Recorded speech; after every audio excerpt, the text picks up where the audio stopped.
My name is Johanna Wynn, and I'm 27 years old. If you ask me what I value most in people, I'll answer without hesitation loyalty. It wasn't some abstract ideal I picked up from books or movies. It was the way I was raised.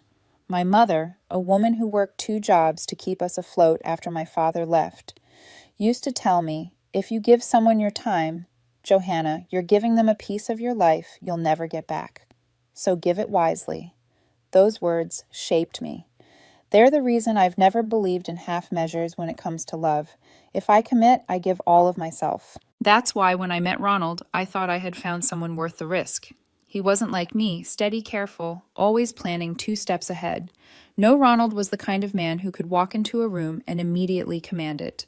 He was funny, magnetic, the type of person who never had to fight for attention because attention naturally bent toward him. I'm quieter, more grounded. I'm the kind of woman who remembers birthdays without needing Facebook reminders, who brings soup when someone's sick, who doesn't leave people stranded. In a way, I thought Ronald and I complemented each other. He was the spark, and I was the steady flame. That balance felt right, at least in the beginning. We started dating after a few months of knowing each other. It wasn't some whirlwind affair, the kind of thing you see in movies with passionate declarations under the rain. Ours was steady, dependable, something that felt safe to build on. He joked more than once that I was like his wife already. I'd take that as a compliment because truthfully I wanted to be. I wasn't interested in wasting time, his or mine. The early days felt almost sweetly ordinary. I'd cook dinner while he sprawled on my couch with his laptop teasing me about over-seasoning. I drove him to work when his car broke down and stayed up late helping him polish his presentations when he was nervous about a big client. I thought that's what love meant, being each other's safety net, and I was proud of being dependable. But loyalty is funny. You think it's a gift, but to the wrong person, it's just a cushion they think they can fall back on without consequence. The signs started small, the kind of things you brush off because you don't want to seem paranoid. Ronald had always been attached to his phone, but suddenly it was different. He smirked at texts, these small half-smiles that didn't belong to memes or work chats. When I leaned over during movie nights, he tilted the screen away just slightly enough to notice, not enough to confront. The first time I asked, I tried to keep it light. "Who are you always texting these days?" I nudged, curling closer to him on the couch. He didn't even look up. "Relax, Johanna. Not everyone's life revolves around you." It wasn't just what he said, it was the bite in his tone. Sharp, defensive, like I had crossed a line by even noticing. My heart tightened, but I swallowed the sting. I told myself he was stressed, maybe talking to a friend about something private, maybe even planning a surprise for me. That's what you do when you love someone, you give them the benefit of the doubt. But then came the digs. Subtle at first, then sharper. Out with his friends, he'd laugh and say things like, "Don't mind Johanna, she's too serious to have fun. If it weren't for me, she'd probably stay home organizing her bookshelf all night." His friends would chuckle. I would smile too, though it felt like smiling with glass in my throat. One night at dinner, I reached across the table and touched his hand. "Hey," I said gently.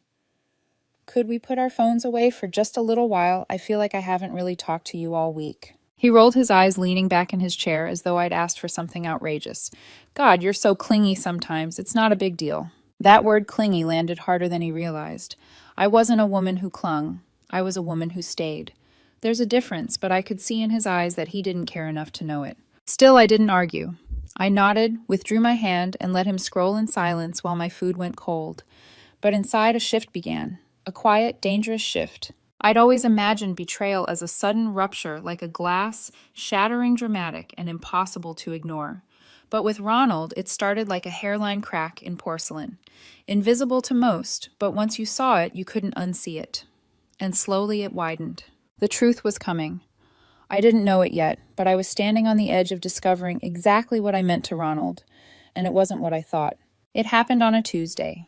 The kind of day that should have been forgettable, ordinary. The kind of day that wouldn't normally carry enough weight to split your life in two. Ronald had been complaining for weeks that the Bluetooth in his car wouldn't sync. "Johanna, you're better at tech stuff than me. Can you fix it?"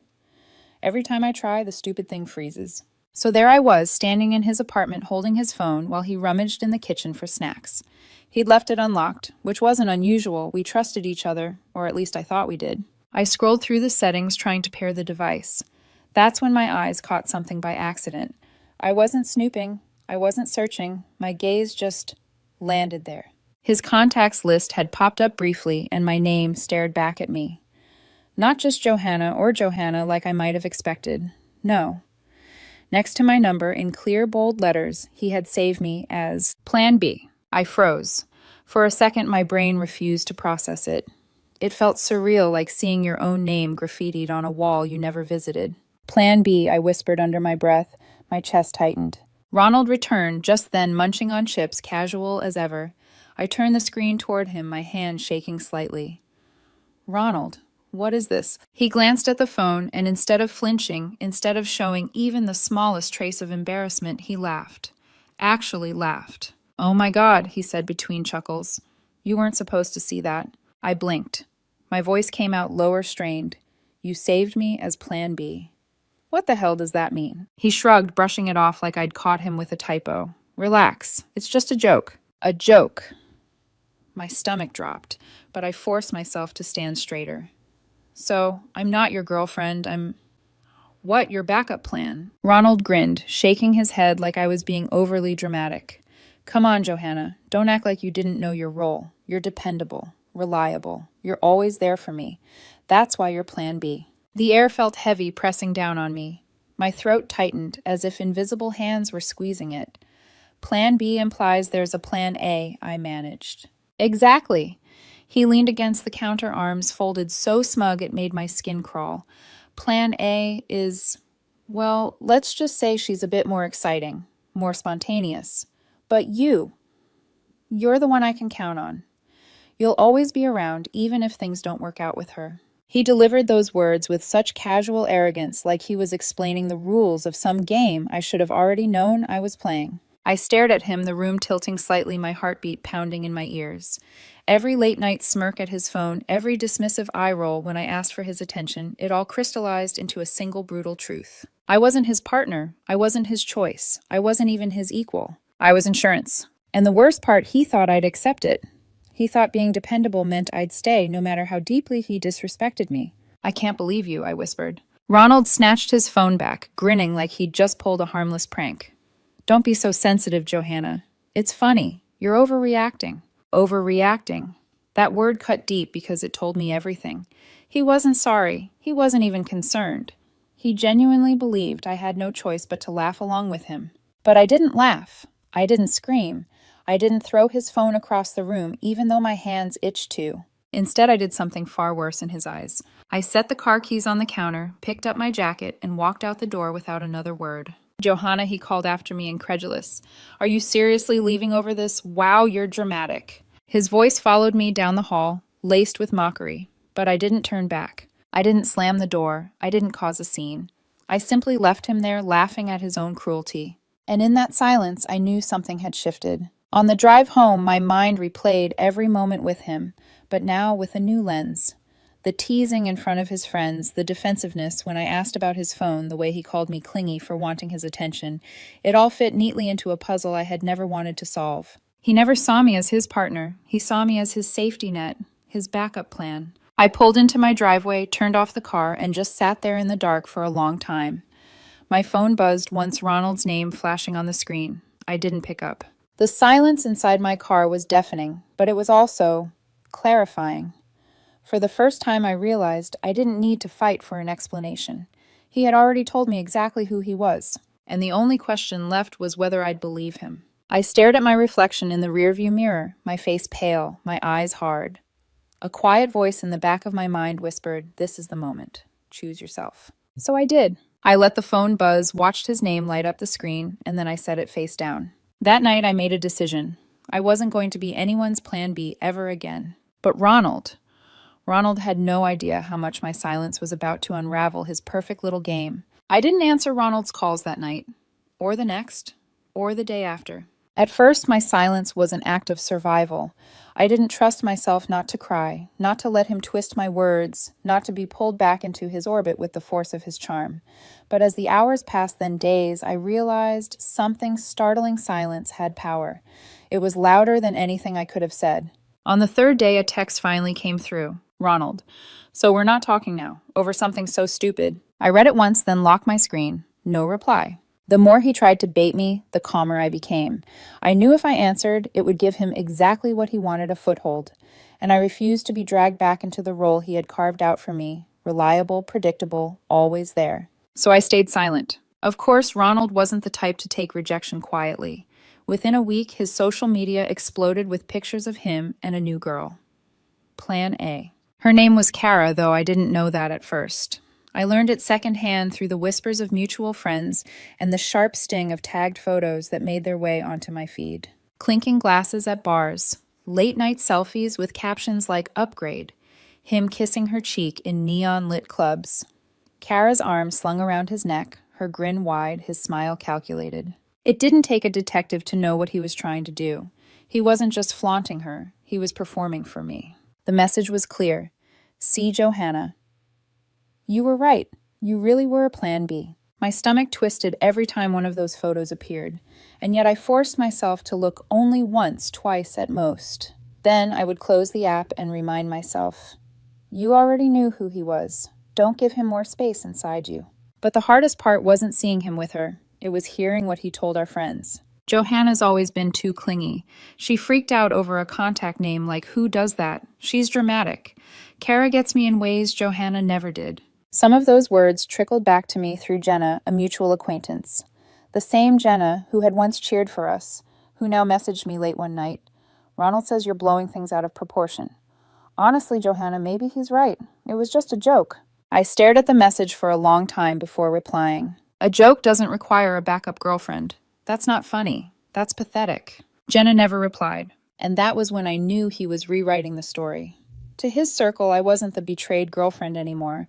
I was the clingy, dramatic one who couldn't take a joke. It stung. Of course it did, but my silence became my shield. Instead of fighting his narrative, I built a new one of my own. I poured myself into work, taking projects I had once shied away from.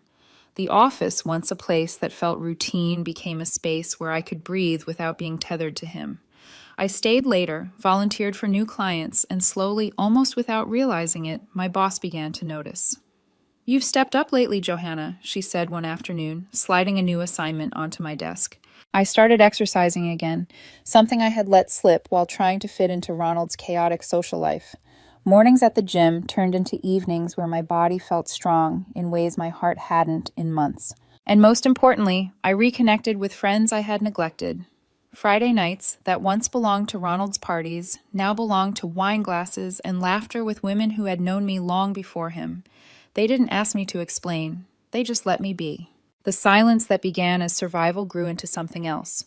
Comfort, strength, freedom. Meanwhile, Ronald's carefully curated show began to falter. At first, his posts with Kara were constant every weekend, every night, sometimes twice a day. But then the frequency slowed. The captions grew vague. A month later, there were no more selfies, no more wine glass clinks, just a single post with black text on a white background. Some people aren't who they seem. I didn't need details. I knew exactly what had happened. Men like Ronald never change their patterns. Kara wasn't his first plan A, and she wouldn't be his last. She was simply the next placeholder in a game he thought he was winning. And now, as the cracks began to show, I felt no desire to swoop in, no pity that made me want to answer his calls. Because while he had been flaunting, I had been healing. One night, lying in bed with my phone on the nightstand, I stared at the ceiling and let the truth settle over me. Ronald wasn't chasing me because he loved me. He was flaunting Kara because he wanted to remind me of my place. He wanted to keep me small, keep me tethered, keep me waiting. But I wasn't waiting anymore. The silence had shifted. It wasn't about him. It was about me. I was starting to realize that the most dangerous thing you can give someone like Ronald isn't anger. It isn't confrontation. It isn't even revenge. It's indifference. And little did I know my indifference was about to unravel him more than any scream or tear ever could. Ronald always needed an audience. Without one, he wasn't Ronald. For weeks, I'd watched from a distance as his curated fairy tale with Kara unraveled in slow motion. The posts grew fewer, the smiles less convincing. Then, as predictably as a clock striking midnight, the pictures vanished altogether. In their place came cryptic updates. Not everyone you trust deserves it. Loyalty is rare. Hold on tight if you find it. The irony would have been laughable if it weren't so pathetic. And then the calls started. The first one came just after midnight. My phone lit up with his name vibrating on the nightstand. I stared at it until it went dark. Minutes later, a voicemail notification. Against my better judgment, I listened. His voice was slurred heavy with liquor. Johanna. Hey. Look, I know I messed up, but you know me. You know I didn't mean it like that. I need you. Call me back, okay? I deleted it. The second voicemail was angrier. So that's it. You're just gonna ignore me. After everything I did for you. You're really that cold. I deleted that one too. But by the fifth call in 2 days, I didn't need to listen anymore. His desperation leaked through the timestamps alone calls at 2 a.m., 3:15, 4:47. He was unraveling, and the silence he once mocked was crushing him. And me, for the first time in months, I was thriving. At work, my boss had pulled me into her office with a smile I hadn't seen directed at me before. Johanna, I've been impressed. You've handled the Martinez account flawlessly. I want you to take on a bigger role. Think you're ready? I nodded. Though inside my heart pounded with something that wasn't fear, it was excitement. The kind Ronald had never once inspired in me. My evenings, once eaten up by his parties and his friends, were now mine to shape. I filled them with things that nourished me. Yoga classes, books, gathering dust on my shelves, long walks under the city lights. And slowly something unexpected began to happen. I noticed Adrian. He was a coworker I'd barely given thought to before, a quiet, thoughtful man who rarely raised his voice in meetings, but always asked the kind of questions that made everyone else pause. Unlike Ronald, Adrian didn't need a spotlight. He seemed content just doing his work well, treating people with respect. One evening, after a late client call, we ended up walking out of the office together. He noticed the fatigue in my face and said, "Don't take this the wrong way, but you look like someone who's been carrying too much." I laughed softly, surprised by the kindness. That obvious. He smiled, not the practice kind Ronald used, but something warmer. Only to someone who knows what it looks like. That night, as I drove home, I realized how foreign it felt to be seen without being mocked. Respected without strings attached. I wasn't falling in love, not yet, but for the first time I could see the possibility of something different, something healthier, something that didn't leave me doubting my worth every second.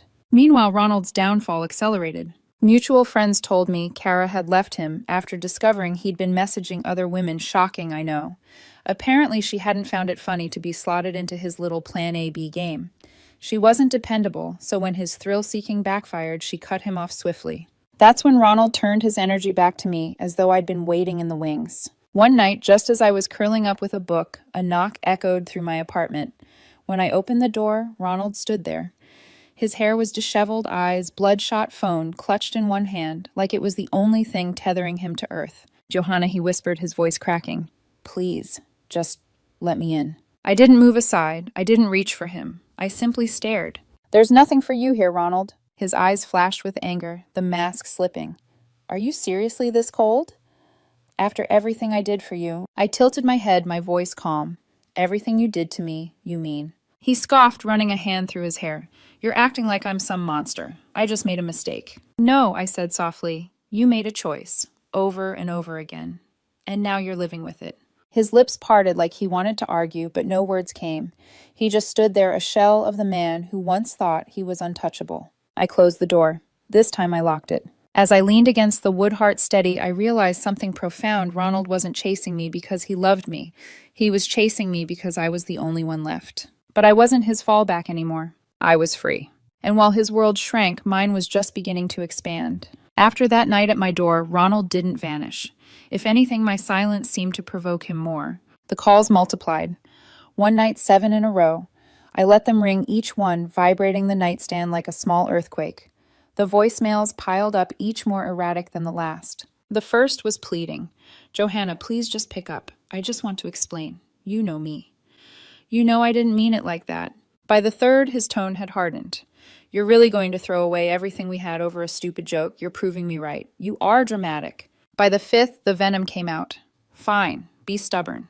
But don't think anyone else will put up with you the way I did." And by the seventh, his voice broke into something I almost didn't recognize. Sniffling ragged breaths. I just need you. You were always there for me. Please, Johanna, don't leave me like this." I sat in the dark, staring at my phone long after the last message ended. Once those words would have gutted me. Once I would have rushed to reassure him, to comfort the man unraveling on the other end of the line. But not anymore. Now I heard what lay beneath every plea and every insult: desperation, yes, but not love. Ronald didn't miss me. He missed the certainty of me. He missed the safety net he thought I'd always be.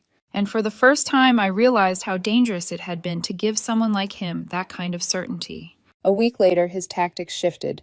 He stopped calling, but instead, one evening, I came home to find an envelope taped to my door. Inside was a handwritten letter, pages of scrawled apologies, crossed-out sentences, desperate justifications. His handwriting was uneven, rushed, like he'd poured it out in one frantic sitting. I didn't mean it the way it sounded. Plan B was just a nickname. You know, I never wanted to hurt you. I realize now that you're the only one who ever made me feel safe. Kara didn't care about me the way you did. No one has. If you still care at all, meet me at the cafe tomorrow at 6. If you don't show up, I'll know it's really over. I read the letter twice. The first time I felt my pulse race, old instincts urging me to soothe, to fix, to give him the closure he was demanding. But the second time I caught the patterns. It wasn't an apology, it was a manipulation. Every line twisted to remind me of my role, the caretaker, the fallback, the dependable one. Even in written words, he couldn't help but center himself. I folded the letter neatly, slid it back into the envelope, and set it in the recycling bin. The next day at 6, I stayed home. When my phone buzzed hours later, I didn't even bother opening the message. I didn't need to. I knew exactly what it would say. More promises, more excuses, more attempts to reel me back into his orbit. But I was already gone. Meanwhile, life had other plans for me. At work, Adrian and I began crossing paths more often. Not by design, just by circumstance. Late nights on overlapping projects, coffee runs during long meetings, brief conversations in the elevator. One evening, I dropped a stack of files in the hallway, and he knelt without hesitation to help me gather them. Our hands brushed, and I caught him glancing at me with something almost like concern. "You always take on too much," he said softly. I smiled faintly. Better than taking on too little. He shook his head. "There's a difference between working hard and carrying everyone else's weight. You deserve someone who knows that." The words lingered long after he walked away. Not because they were romantic, they weren't, but because they carried something Ronald had never once offered me: recognition. Adrian saw me not as a fallback, not as a safety net, but as a person with worth on her own. That contrast was like sunlight streaming through a crack in a dark room. And yet, even as I began to step into that light, Ronald's shadow loomed. Mutual friends reached out again, this time with guilt in their voices. "He's not doing well, Johanna. Maybe just talk to him. He needs closure." Closure. The word made me laugh bitterly. Closure isn't owed. Closure isn't a gift you hand to someone who shattered your trust. Closure is something you build yourself brick by brick until the wall between you and the past stands tall enough that nothing can climb over. Ronald wanted me to give him closure because he couldn't create it on his own.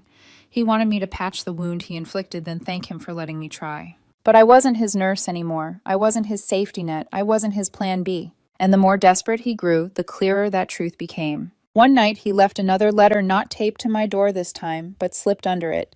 This one was different. Not an apology, not a plea, a confession. He wrote about how every relationship he'd ever had was a game to him, how he'd always kept a plan A and a plan B, sometimes even a plan C. He admitted he thought it made him clever, invincible. But now he wrote, "You were the first one who actually left. And it scares me that you might be the last person who ever will." I sat there on my kitchen floor, letter trembling in my hands, and realized something chilling. Ronald wasn't chasing me because he loved me. He was chasing me because for the first time, his game had failed. And that failure was eating him alive. I folded the letter carefully, placed it back in the envelope, and tucked it into a drawer, not to keep, but as a reminder. A reminder of the line I had crossed, the one that separated who I had been from who I was becoming. Because Ronald's confessions weren't my burden anymore. They were his. I didn't answer Ronald's letters. I didn't call him back. I didn't give him the conversation he craved.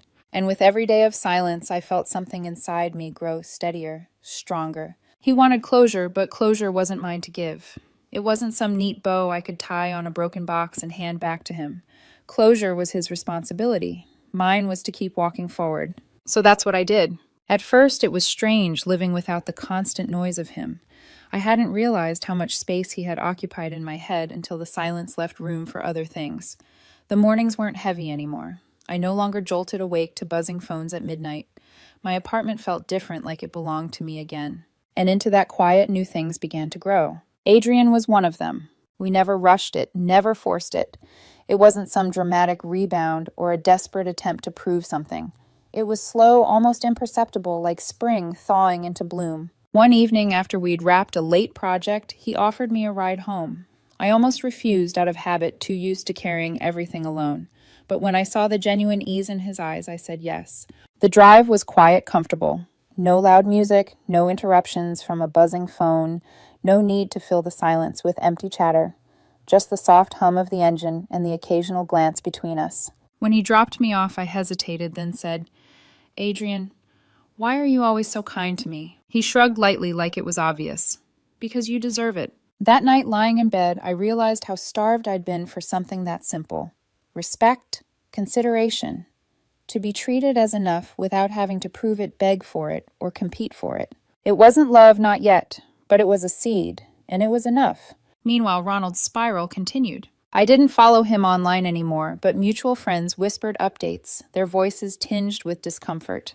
He was drinking more, lashing out, cycling through short-lived flings that burned out as quickly as they began. One mutual acquaintance stopped me in the grocery store, eyes wide. "Johanna, he's not the same. He blames everyone but himself, says you ruined him." And I smiled faintly, though inside I felt the weight of those words. Ruined him. No, I thought. He ruined himself. All I did was step away from the wreckage. The difference between us became clearer with every passing week. While he scrambled for validation, I built stability. While he clung to chaos, I chose peace. One Saturday morning, I took myself to a small cafe I'd always meant to visit but never had time for. I sat by the window with a book, sipping coffee, slowly savoring the quiet. It felt indulgent, almost rebellious to do something just for me. As I watched the street outside, I realized something profound. I no longer needed Ronald's absence to define me. I no longer needed his silence to feel powerful.